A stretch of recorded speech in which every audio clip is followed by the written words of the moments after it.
श्री शक्ति नमः। ओम श्री शक्ति नमः। ओम श्री शक्ति नमः। युद्ध में लव के द्वारा सेना का संहार, काल जीत का वध तथा पुष्कर और हनुमान जी का मूर्छित होना। शेष जी कहते हैं, मुनिवर अपने वीरों की पूजा बुझाई कटी देख शत्रुघ्न जी को बड़ा क्रोध हुआ। वे रोष के मारे डांटों से ओठ से बांटे हुए बोले, योद्धाओं, किस वीर वीर ने आपकी भुजाएं काटी? आज मैं उसकी बाहें काट डालूंगा। देवताओं द्वारा सुरक्षित होने पर भी वह छुटकारा छुटकारा नहीं पा सकता। शत्रुघ्न जी के इस प्रकार कहने पर वे योद्धा विस्मित और अत्यंत दुखी होकर बोले, राजन, एक बालक बालक ने जिसका स्वरूप श्री रामचंद्र जी से बिल्कुल मिलता जुलता है, हमारी ये दुर्दशा की है। बालक ने घोड़े को पकड़ रखा है। यह सुनकर शत्रुघ्न जी आंखें आंखें क्रोध क्रोध से लाल हो गई और उन्होंने युद्ध के लिए उत्सुक होकर काल जीत नामक सेनाध्यक्ष को आदेश दिया, सेनापति, मेरी आज्ञा से संपूर्ण सेना का व्यूह बना लो। इस समय अत्यंत बलवान और पराक्रमी शत्रु पर चढ़ाई करनी है।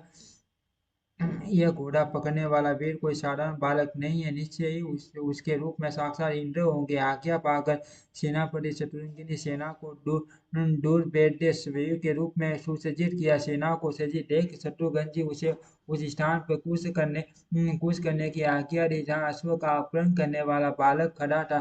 तब वह शत्रुघ्न की सेना आगे बढ़ी। सेनापति ने श्री राम के समान रूप वाले उस बालक को देखा और कहा, कुमार, पराक्रम से शोभा पाने वाला श्री रामचंद्र जी का श्रेष्ठ अश्व है। इसे छोड़ दो। आपकी आकृति श्री रामचंद्र से चंद्र जी से बहुत मिलती जुलती है, इसीलिए आपको देखकर मेरे हृदय में दया आती है। यदि मेरी बात नहीं मानोगे तो आपके जीवन की रक्षा नहीं हो सकती। शत्रुघ्न जी के योद्धा की यह बात सुनकर कुमार लव किंचित मुस्कुराए और कुछ जोश में आकर यह अद्भुत वचन बोले, जाओ जाओ, आपको छोड़ देता हूँ। श्री रामचंद्र से इस घोड़े के पकड़े जाने का समाचार कहो। वीर, आपके इस नीति युक्त वचन को सुनकर मैं आपसे भय नहीं खाता। आपके जैसे करोड़ों योद्धा आ जाए तो भी मेरी दृष्टि यहाँ उनकी कोई गिनती नहीं नहीं है। मैं अपनी माता के चरणों की कृपा से उन सबको रुई की ढेरी के तुल्य मानता हूँ। इसमें तनिक भी संदेह नहीं है। आपकी माता ने जो आपका नाम काल जीत रखा है, उसे सफल बनाओ। मैं आपका काल हूँ, मुझे जीत लेने पर ही आप अपना नाम सार्थक कर सकोगे। कालजीत ने कहा, बालक, आपका जन्म किस वंश में हुआ है? आप किस नाम से प्रसिद्ध हो? मुझे आपके कुलशील नाम और अवस्था का कुछ भी पता नहीं। इसके सिवा सिवा मैं रथ पर बैठा हूँ और आप पैदल हो। ऐसी दशा में मैं आपसे अधर्म पूर्वक कैसे परास्त करूं? लव बोले, कुलशील नाम और अवस्था से क्या लेना? मैं लव हूँ और लव मात्र से समस्त शत्रु योद्धाओं को जीत लूंगा।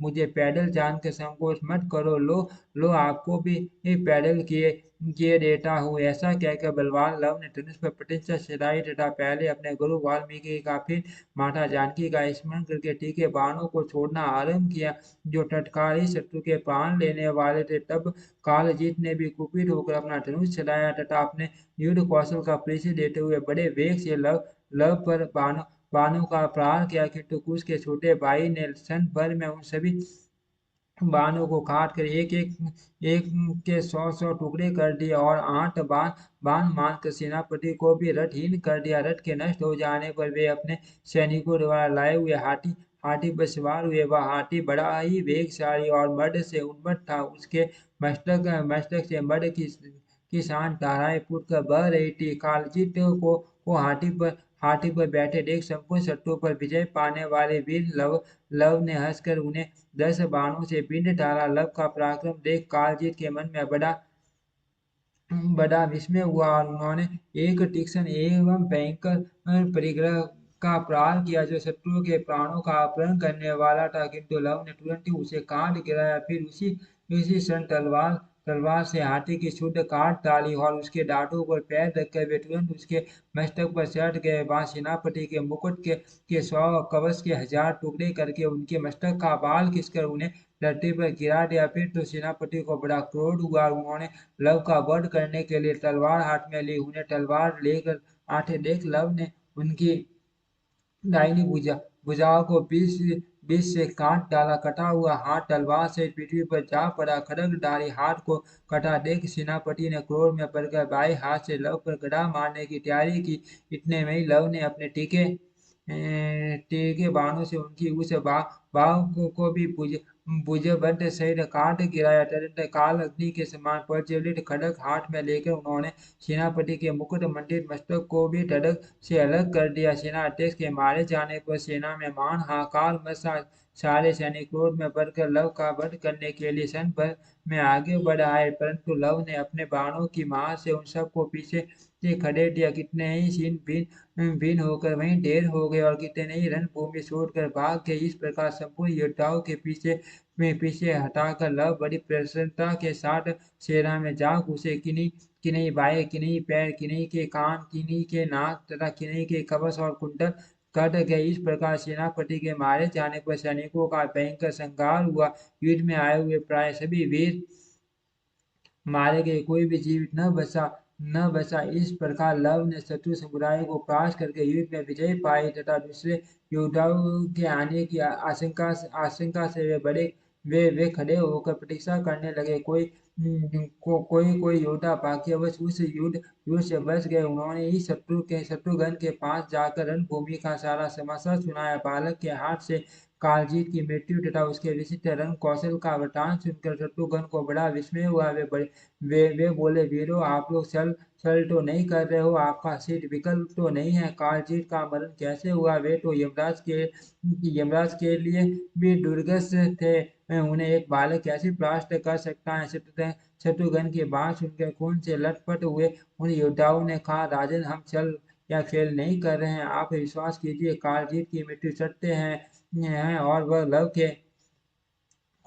लव के हाथ से ही हुई है। उसका युद्ध कौशल अनुपम है। उस बालक ने सारी सेना को मत डाला। इसके बाद अब जो कुछ करना हो खूब सोच से विचार कर करे। जिन्हें युद्ध के लिए भेजना हो वे सभी श्रेष्ठ पुरुष होने चाहिए। उन वीरों का कथन सुनकर शत्रुघ्न ने श्रेष्ठ बुद्धि वाले मंत्री सुमति से युद्ध के विषय में पूछा। मंत्रीवर, क्या आप जानते हो कि किस बालक ने मेरे अश्व का अपहरण किया है? उसने मेरी सारी सेना का जो समुद्र के समान विशाल थी विनाश कर डाला। सुमति ने कहा, स्वामी स्वामी स्वामी, यह मुनि श्रेष्ठ वाल्मीकि का मान आश्रम में क्षत्रियों का यह निवास नहीं है। संभव है इंद्र हो और अमस में आकर उन्होंने घोड़े का अपहरण किया हो, अथवा भगवान शंकर ही बालक वेश में आए हो। अन्यथा दूसरा कौन ऐसा है जो आपके अश्व का अपहरण कर सके? मेरा तो ऐसा विचार है कि अब आप ही वीर योद्धाओं तथा संपूर्ण राजाओं से घिरे हुए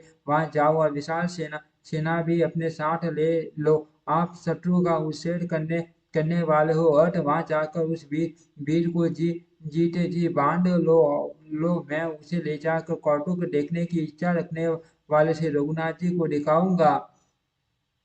मंत्री का यह वचन सुनकर शत्रुघ्न ने संपूर्ण वीरों को आज्ञा दी, आप लोग भारी सेना के साथ चलो, मैं भी पीछे से आता हूँ। आज्ञा पाकर सैनिकों ने कूच किया। वीरों से भरी हुई उस विशाल सेना को आते देख लव सिंह के समान उठकर खड़े हो गए। उन्होंने समस्त योद्धाओं को मृगों के समान दूर समझा। वे सैनिकों उन्हें चारों ओर से घेर कर खड़े हो गए। उस समय उन्होंने घेरा डालने वाले समस्त सैनिकों को प्रज्वलित अग्नि की भांति भस्म करना आरंभ किया। किन्हीं को तलवार के घाट उतारा, किन्हीं के बाणों से मार पल्लों को पहुंचाया तथा किन्हीं के पास कुंठ पट्टिश और परिघ आदि शस्त्रों का निशाना बनाया। इस प्रकार महात्मा लव ने सभी घेरों को तोड़ डाला। सातों घेरों से मुक्त होने पर कुश के छोटे भाई लव शरद ऋतु में मेघ के आवरण से उन्मुक्त हुए चंद्रमा की भांति शोभा पाने लगे। उनके बाणों से पीड़ित होकर अनेकों वीर धराशायी हो गए। सारी सेना भाग चली। ये देख वीरवर पुष्कर युद्ध के लिए आगे बढ़े। उनके नेत्र क्रोध से भरे थे और वे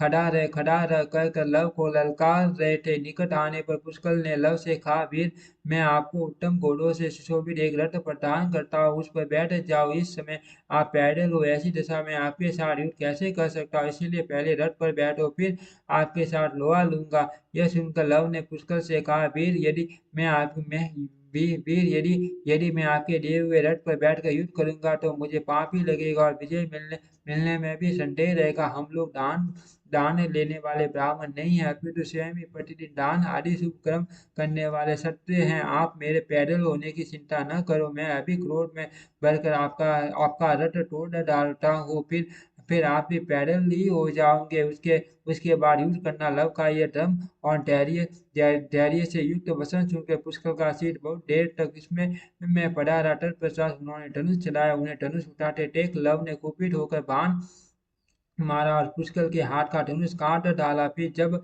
वे दूसरे धनुष पर प्रतीक्षा चलाने लगे, तब तक उस उद्धत एवं बलवान वीर ने हंसते हंसते उनके रथ को भी तोड़ दिया। महात्मा लव के द्वारा अपने धनुष धनुष को छीन भिन्न हुआ देख पुष्कर क्रोध में भर गए और उस महाबली वीर के साथ बड़े वेग से युद्ध करने लगे। लव ने लव मात्र मात्र से तरकस से तीर तीर निकाला, जो विशाले विशाले सांपों की भांति जहरीला था। उसने वह तेजस्वी बाण क्रोधपूर्वक छोड़ा, धनुष से छूटते ही वह पुष्कर की छाती में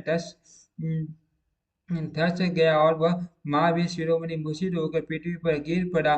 पुष्कर को मूर्छित होकर होकर गिरा देख पवन कुमार कुमार ने उठा लिया और श्री रघुनाथ जी के प्रातः शत्रुघ्न को अर्पित कर दिया। उन्हें ऐसे देख शत्रुघ्न का शीत शोक से व्याल हो गया। उन्होंने क्रोध में भरकर हनुमान जी को लव का वध करने की आज्ञा दी। हनुमान जी भी कुपित होकर महाबली लव को युद्ध में परास्त करने के लिए बड़े वेग से गए और उनके मस्तक को लक्ष्य करके उन्होंने वृक्ष का प्रहार किया। वृक्ष को अपने ऊपर आते देख लव ने अपने बाणों से उसको 100 टुकड़े कर डाले। तब हनुमान जी ने बड़ी शिलाएं उखाड़ कर बड़े वेग से लव के मस्तक पर फेंके। शिलाओं का आघात पाकर उन्होंने अपना धनुष ऊपर को उठाया और बाणों की वर्षा से और बाणों की वर्षा से शिलाओं को शून्य कर दिया। फिर तो हनुमान जी के क्रोध की सीमा न रही। उन्होंने बलवान लव को पूंछ में लपेट लिया। यह देख लव ने अपनी माता जानकी का स्मरण किया और हनुमान जी की पूंछ पर मुक्के से मारा। इससे उनको बड़ी व्यथा हुई और उन्होंने लव को बंधन से मुक्त कर दिया। पूंछ से छूटने पर उस बलवान वीर ने हनुमान जी पर बाणों की बौछार आरंभ कर दी, जिससे उनके समस्त शरीर में बड़ी पीड़ा होने लगी। उन्होंने लव की बाण वर्षा को अपने लिए अत्यंत दूसरा समझा और समस्त वीरों के देखते देखते वे मूर्छित होकर रणभूमि में गिर पड़े। फिर लव अन्य सब राजाओं को मारने लगे। वे बाण छोड़ने में बड़े निपुण थे। ओम श्री शक्ति नमः। ओम श्री शक्ति नमः।